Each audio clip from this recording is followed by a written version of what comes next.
రేవంత్ సర్కార్ అసెంబ్లీలో విప్లవాత్మకమైనటువంటి నిర్ణయాలు తీసుకుంటా ఉన్నది.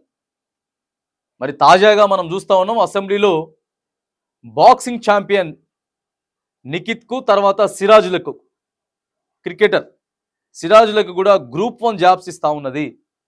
గ్రూప్ 1 జాబ్స్ ఇచ్చుకుంటా మరి T20 వరల్డ్ కప్ మొన్న జరిగినటువంటి 2024లా ఆ తర్వాత 2024 T20 తర్వాత మరి వరల్డ్ కప్లో కూడా జరిగినటువంటి వరల్డ్ కప్ వన్డే వరల్డ్ కప్లో కూడా సిరాజ్ ఉన్నాడు. సిరాజు 12th చదివినా సరే మినహాయింపులు ఇచ్చి గ్రూప్ 1 దాదాపుగా డిఎస్పి క్యాడర్ పోస్టులు ఇస్తా ఉన్నాం అని చెప్పేసి ముఖ్యమంత్రి కేబినెట్ సంచలన నిర్ణయం తీసుకున్నది రాష్ట్ర కేబినెట్. ఇక తర్వాత నిజామాబాద్కి చెందినటువంటి బాక్సింగ్ ఛాంపియన్ నిఖిత్కి కూడా తనకి కూడా మరి డిఎస్పి ఉద్యోగం ఇస్తున్నట్టు గ్రూప్ 1 ఉద్యోగం ఇస్తున్నట్టు, ఇదే కాకుండా కొంత నగదు కూడా ఇస్తా ఉన్నారు.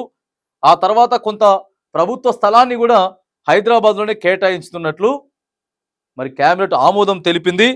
ఎందుకనంటే మరి మన రాష్ట్రం నుంచి వరల్డ్ కప్ దాకా కూడా ఛాంపియన్ వరల్డ్ కప్ దాకా వీళ్ళంతా కూడా వెళ్ళి మన రాష్ట్ర పేరును చాటినారు కాబట్టి వీళ్ళకి ఇవ్వాల్సినటువంటి అవసరం ఉంది అని చెప్పేసి మరి నిఖత్కు తర్వాత సిరాజులకు ఇద్దరికి కూడా గ్రూప్ 1 ఉద్యోగం దాదాపుగా డిఎస్పి లెవెల్లో ఉన్నటువంటి ఉద్యోగం ఇస్తున్నట్టు, ఆ తర్వాత కొంత నగదును, ఆ తర్వాత వారికి కొంత స్థలాన్ని కూడా దాదాపుగా 400 గజాల స్థలాన్ని కూడా వాళ్ళకి కేటాయిస్తున్నట్లు రాష్ట్ర కేబినెట్ ఆమోదించినట్లు మనకి సమాచారం అందుతా ఉంది.